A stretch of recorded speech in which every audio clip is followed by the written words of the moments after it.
Ross, it is, of course, the start of a day where we reflect upon what might be ahead. It'll be fascinating to watch the Democrats claw each other's eyes out. It'll be fascinating to watch who Trump's going to start to put into his cabinet. But if the stock market was the next version of the betting markets, they like the result. They did, and really the stock market took off. But have a look at the Bitcoin price. That was the thing that I watched. Now, of course, Trump has always been a big supporter of cryptocurrency. So was Elon Musk. It was backed him, and as the big winner of the day, no doubt, his wealth went up $15.4 billion because Tesla shares burned. But Bitcoin went through $76,000 US for the very first time. Some suggesting it's on its way to 100,000. So in many ways, this is, the way in which people might have, you could argue, gambled on this election result, but it's also the way in which people think that America will prosper under the Trump administration. And you're right about the people that he's now making selections about. Who does he put in? Secretary of Defense Mario Rubio potentially could come back. A guy, I've got a good story for you, and this is a guy called John Paulson, could be the new Treasury Secretary replacing Janet Yellen. Now, his background's kind of interesting. If you've ever seen that amazing film about the collapse of Wall Street, the global financial crisis, The Big Short.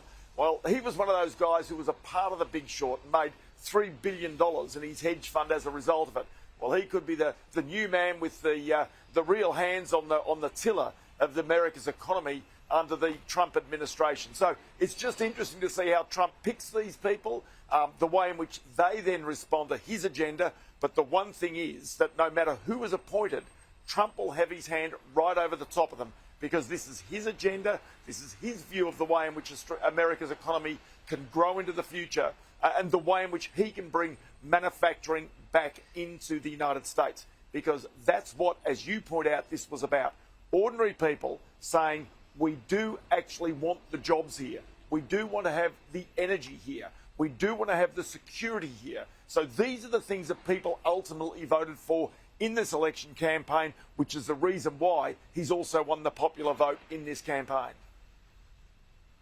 Well, and also, don't forget, and by that I'm saying to people paying attention, because obviously Ross knows this stuff sort of inside and out, and it's why we love him, why you got to watch your show each and every day, which is Trump made a promise during the campaign that if you're a company who's currently making something overseas and you brought your business back to America, you would pay a 12% company tax. Like this is dramatically lower than even the lower company taxes that he had promised. But can we get back to Bitcoin for a second? Because for people that are watching who have heard of Bitcoin, it's obviously this alternative currency in the same way that we decided paper had value or gold had value. So what role would Bitcoin, if in the best case scenario for those that want to back it in, what role would it play in an economy?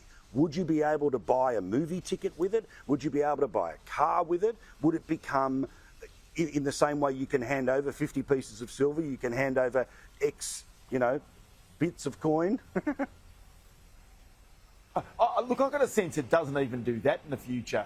I've got a sense that, look, we know the cash is disappearing anyway. It's all about your card and your phone. That's the way people pay. And that's a form of cryptocurrency, if you like, the way in which it's used today. But the reality is it's a store of value, just like gold is a store of value. But he's a backer of Bitcoin, so the reality is that it's going to grow. But there's one other little part about this, is to be able to create new Bitcoins, new cryptocurrencies. Guess what you need? You need big data banks. You need these giant data centers to be able to create that. So you need energy. Guess what sort of energy you need in the United States and around the world? You need nuclear energy. Donald Trump will bring plenty of that back in because this is about making America not just great, but competitive. Now, you talked about that 13% tax rate for companies bringing businesses back onshore. Well, guess what? That is much cheaper than the 30% tax that Australian companies pay.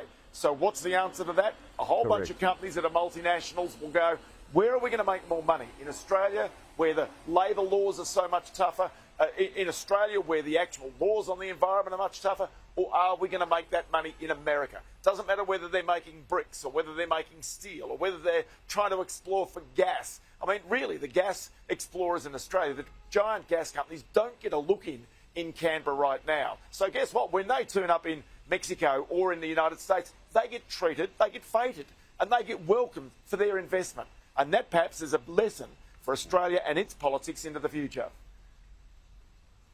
100%. The logic about a company paying less tax is not about tax avoidance. It's about, as you say, the money that they end up making is that they end up making it via the employment that is created. Thank you, Ross. I really do appreciate it.